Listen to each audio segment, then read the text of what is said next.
Olá, eu sou o Rui Miguel Tovar, estou no 00.pt para o Destino Saudade.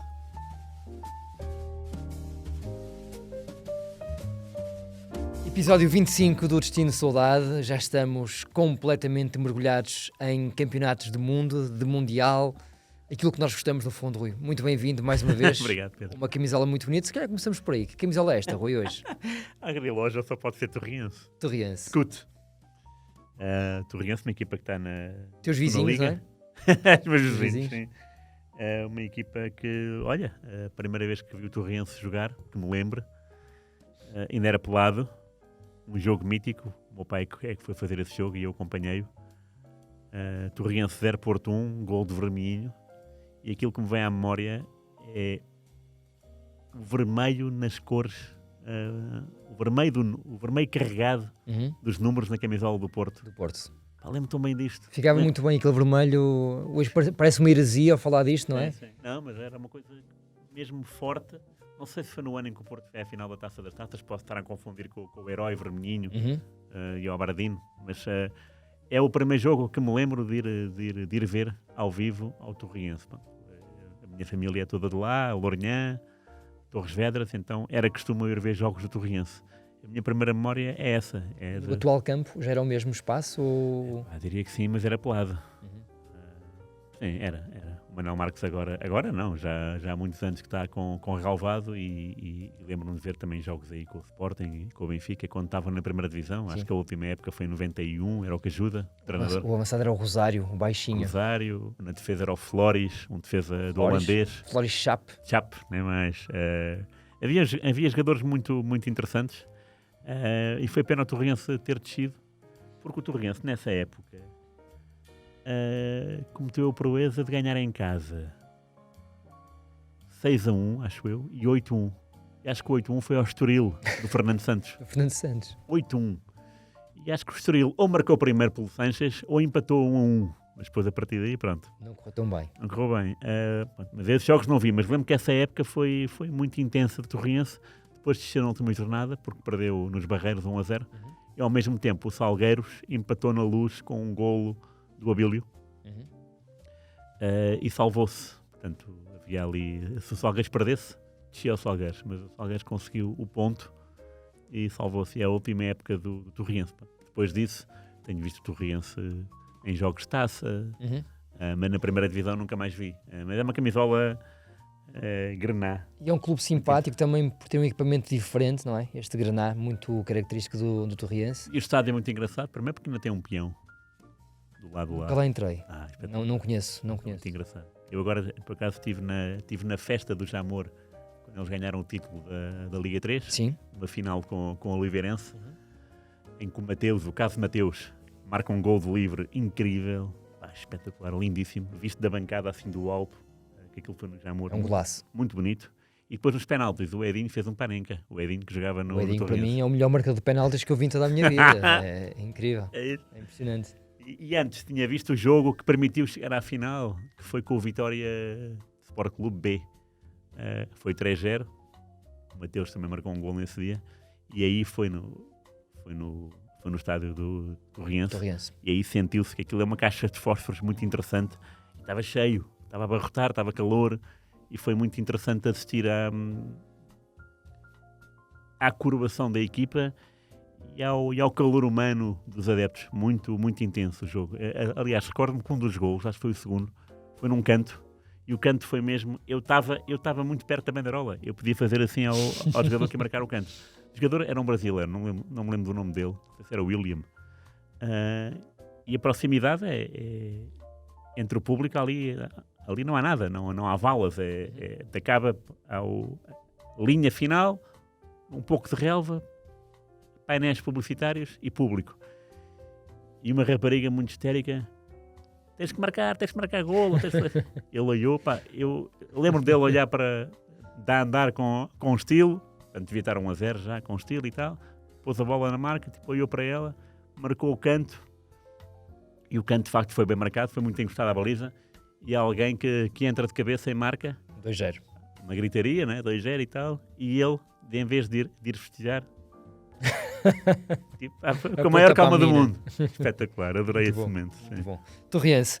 Rui, começamos em Torres Vedras para falarmos agora sobre o importante Portugal-Gana que aí vem. Sim. E é um jogo também com história, portanto, passo da bola, Portugal-Gana, vamos a isso. Black Stars. Exatamente, espero que não nos enganemos, não é? Porque no único confronto fomos enganados. Ganhámos 2-1, mas fomos eliminados. Eu estava lá, em Brasília. No estádio Mané Garrincha. Foi o único jogo de Portugal que vi ao vivo nesse Mundial. Foi o terceiro já, não é? É o terceiro. Alemanha, Estados Unidos, Gana. Exatamente. Era preciso golear. Gana na véspera. Gana entrou para o Mundial, para esse Mundial muito mal. Para este não tem equipamentos, mas nesse não tinha dinheiro, prémios de jogo, portanto um saltilho pós-moderno. E eu lembro-me que a notícia da noite anterior, da Globo e da Record e da Bandeirantes, era a chegada de um jato do Gana, de um ministro XPTO, com uma mala cheia de dinheiro para distribuir pelos jogadores, e alguns deles já sabiam que não iam jogar com Portugal porque estavam suspensos por comportamento inaceitável, e um deles era o Prince Boateng. O avançado. Kevin Prince Boateng. Chegou a estar perto do Sporting e acabou por não assinar. Sim, exatamente. Jogou no Milan. No Milan, sim. Ainda joga agora, não me recordo agora qual é o clube atual. Está longe do mediatismo que já teve. Sim. Mas era um belo jogador. Mas, uma personalidade um bocadinho... Instável. Sim, claro. E lembro-me desse jogo. Lembro-me que, por exemplo, no último minuto, Portugal teve muito azar com lesões desde o primeiro jogo. Até nos guarda-redes, não é? Era isso que eu ia dizer. No último minuto sai o Eduardo e entra o Beto, parece-me. Ou o contrário. Ao contrário, sai o Beto e entra o Eduardo. Pronto, entrou o Beto. Depois jogar um minuto, que não foi da consagração. Agora, esse jogo permite que o Ronaldo tivesse marcado nesse Mundial. Ou seja, se não fosse isso, esse jogo, este recorde que está vigente, não é? Recorde que é, ninguém marcou em 5 mundiais, não é? Portanto, e o Messi não marcou em 2010. O Ronaldo vai fazer o 5º Mundial ou o 6º? O quinto Mundial, 6 era impossível. Impossível não era, mas improvável. Calma, vais ver. Eu já não digo nada. Vais ver. Cristiano, se ele quiser, daqui a 4 anos, lá está ele. Em 2030 também. Em 2030. Para bater o recorde do Roger Milla. Esse foi 2-1. Foi um jogo em que Portugal jogou mal, mas podia ter goleado fácil, porque falharam-se muitas oportunidades. Não que o guarda-redes do Gana fosse muito bom, mas é daqueles dias em que nem tudo corre bem para nós e corre bem para o guarda-redes. O primeiro gol foi um autogol caricato, foi uma tentativa de desvio e a bola foi para trás. Depois 1-1 foi do Jean, aquele mítico avançado ganês. Portanto, é um jogo que à partida temos uma vitória, mas má memória. É uma seleção que nos deixou uma enorme saudade desde 2010, no Mundial da África do Sul, quando chegou aos quartos de final e teve assim... O Jean novamente falhou um penalti, atirou à trave. Aliás, o Jean é o único jogador que até agora falhou um penalti ao poste em Mundiais. Nunca ninguém acertou no poste, a não ser o Jean. Fora dos empates. Em que sim. Durante o jogo, o único... Checa em 2006, Asamoah Gyan.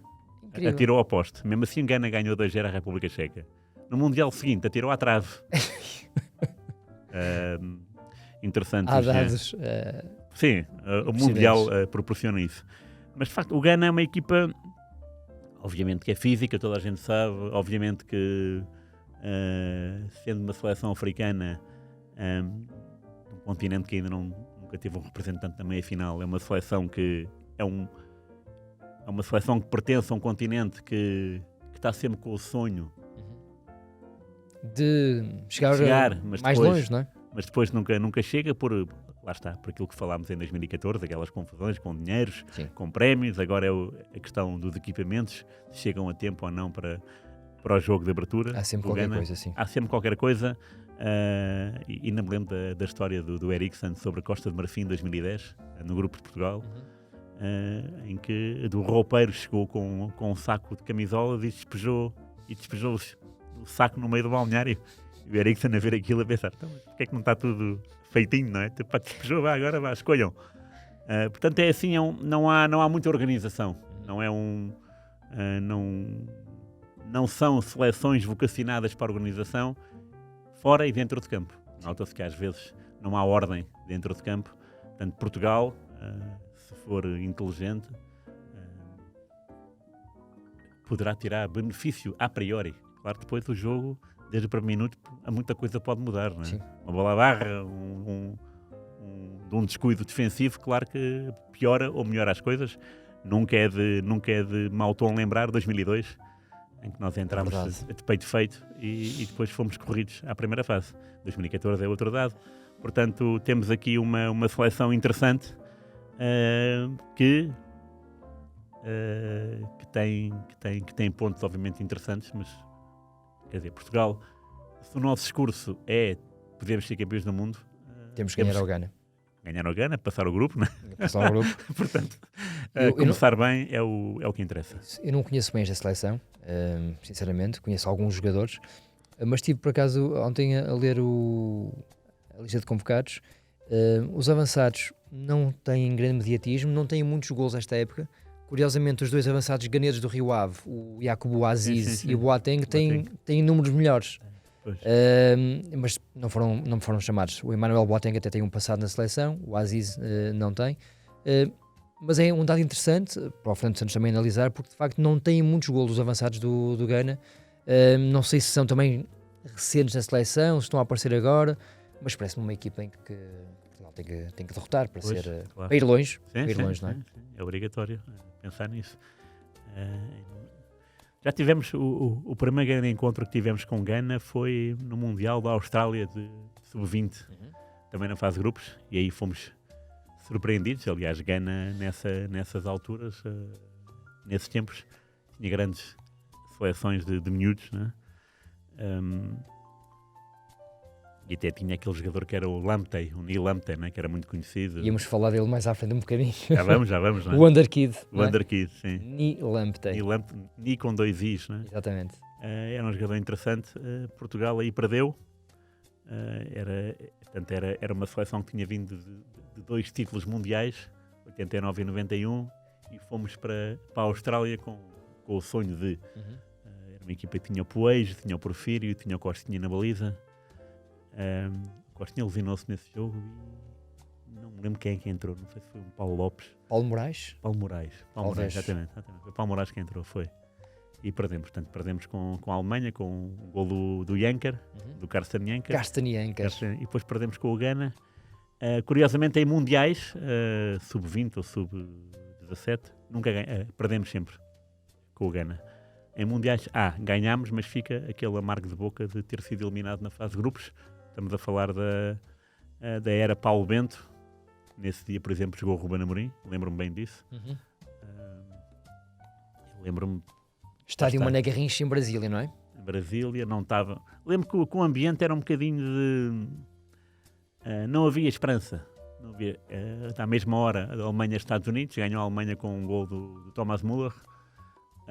Mas não havia assim... não havia esperança, era preciso golear o Ghana, mas nós não tínhamos... Mas a verdade é que, se houver um resumo honesto do jogo, daquilo que me lembro, está no estádio, senti que Portugal, se aproveitasse 75%, eu sei que é muito, né? Mas se aproveitasse, se fosse um dia assim... Tinha chegado lá. Foi pena, mas era uma seleção que começou muito mal e nunca mais arrebitou, não é?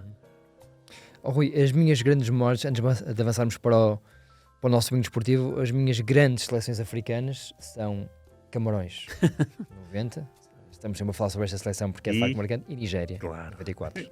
Para mim são as duas que mais me dizem, que mais mexem comigo, não é? Claro. Eu gostei muito do Senegal 2002. Ok, muito bem. Achei muito interessante. Elimina a França, não é? Na fase de grupos. Sim, é o jogo inaugural, 1-0. Ganha 1-0, gol do Baba Diop, acho eu. E depois é eliminada pela Suécia. Nos oitavos ou quartos? Oitavos. Até pensava que eles tinham ido mais longe. Eu tenho ideia que depois eles vão mais longe no Mundial seguinte, ou não? Porque o que eu tenho ideia é o Senegal é a única equipa que ganhou e perdeu com gol de ouro. E o gol de ouro não é uma regra que tenha estado em vigência muito vezes. Pergunta nível 5. Pergunta nível 5, já não chego lá. Portanto, eu diria que Senegal foi eliminado pela Suécia, nesse Mundial com gol de ouro, e depois, se calhar, no Mundial 2006, passou à conta de alguém, não me lembro. Quem nos está a ouvir é só abrir agora o 00, ir à parte de competições, Mundial, escolher a edição e está lá tudo. Agora estou a pensar. Para tirar estas dúvidas. Sim. porque eu não sei se o Senegal, se com a Suécia, se foi em 2006 na Alemanha e não em 2002. Sinceramente... A Suécia elimina a Argentina no último jogo da fase de grupos. Portanto, esse é o Mundial em que Portugal, França e Argentina são despedidos na fase de grupos. Mas depois a Suécia o que é que faz nesse Mundial? Não me lembro. Não me lembro de nada. Eu acho que estás culpado porque aquilo que tu te lembras é tão bom. Não, mas portanto... agora vou virar o boneco para a Nigéria. Estava a falar de equipas africanas. Nigéria 94, sim. Nigéria 94 e até 98. Lembro tão bem daquele 3-2 à Espanha, em que há um gol do Olivé fora da área. Há um frango, não é frango, mas é um erro colossal do Zubizarreta, que durante muito tempo até atribuíram o gol ao nigeriano que cruzou da linha de fundo, mas que era o Zubizarreta que meteu a bola lá dentro, não é? É um autogol. E depois, lembro-me da minha tristeza quando a Dinamarca ganhou 4-1 nos oitavos de final na Nigéria. Eu estava à espera que a Nigéria começasse a distribuir aí por aí fora e 4-1. E depois, vi que de facto a Dinamarca tinha sido muito mais, lá está, cerebral e competitiva. Lógica. Isso às vezes funciona quando jogamos com seleções que não têm experiência e que não sabem descer à terra. E eu penso que Portugal pode tirar partido da experiência que tem. E ao que li, é a seleção que de todos os convocados, média de minutos de cada seleção, Portugal, todas as seleções, é aquela que tem mais minutos jogados esta época. Incrível. Portanto, vamos dar uso a isso, né? Vamos tentar. Rui, gostava muito, sabes o quê?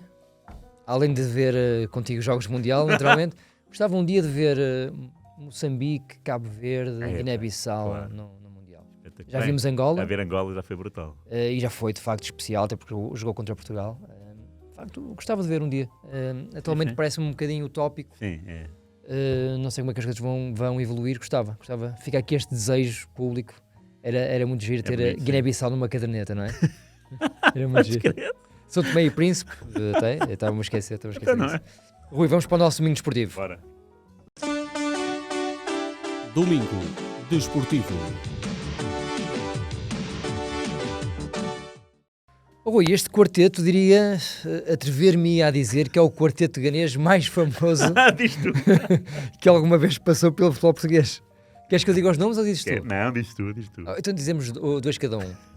Eu só me lembro do Nilaptey e do A, não. Emmanuel Duá. Emmanuel Duá. Eu diria que até foi aquele que teve uma passagem mais marcante por esta Leiria 98-99.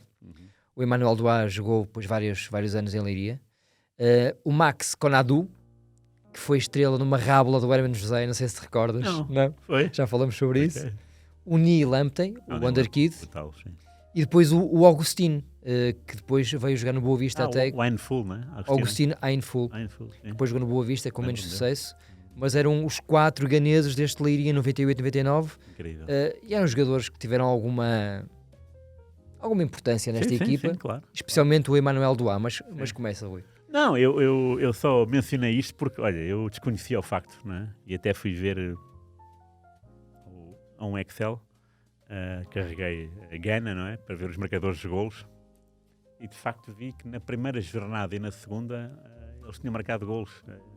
Um ganês e outro. Olha que engraçado, mas que equipa é esta? E fui ver e estava à espera de encontrar 2. De repente, espera lá, mais bandeiras do Gana aqui nesta equipa. Havia 4 ganeses, fiquei muito espantado, porque a minha memória do Gana, a mais recente é o Atsu, do Porto. Mas a maior memória que tenho é o Ayu. O Ayu, sim. O Ayu foi campeão no Sporting em 2000. E Boa Vista depois. Antes. Portanto, não foi campeão no Boa Vista, jogou no Boa Vista depois. Isso. Sim. Com o Ayu. Exatamente. Que era familiar do Jordan Ayu e do André Ayu. Exatamente. Que ainda jogam na seleção do Ghana, creio eu. Portanto, ele era o Kwam Ayu, não é? Kwam ou Kwam Ayu, sim. O Kwam, ok, claro. Era um jogador muito interessante, porque às vezes fazia jogos muito maus, como depois podia resolver jogos. Estamos a falar do Sporting Materazzi e Inácio, portanto, 99-2000. E é a primeira memória ganesa do Campeonato Português. Mas a verdade é que temos essa Leiria que eu não tinha a mínima ideia que tinha 4 ganeses, e incluindo esse herói do Mundial Sub-20 93, parece-me, o tal da Austrália. O Neil Lamptey, sim. O Neil Lamptey, não sei se foi bola de ouro, não sei se foi eleito o melhor jogador desse Mundial. Eu acho que foi, Rui. Portanto, Depois confirmaremos. É uma história muito, muito, muito interessante, mas claro, são aqueles valores que despontam e depois pouco jogam. E nós temos Qualquer lista, nós temos um exemplo é disso, isso? que é o Peixe, né? Em 91 Sim, foi o eleito o Peixe, melhor sim. jogador e pronto. E não tem uma história que condiga Com esse... com esse título. Mas são sempre jogadores que são nomes que ficam na nossa cabeça. Qualquer lista que nós procuremos no Google sobre os Wonder Kids que depois não vieram a confirmar aquilo que nós esperávamos, o Neil Lamptey Aparece lá. está sempre lá. Ele era do Anderlecht, não? Anderlecht, São outros.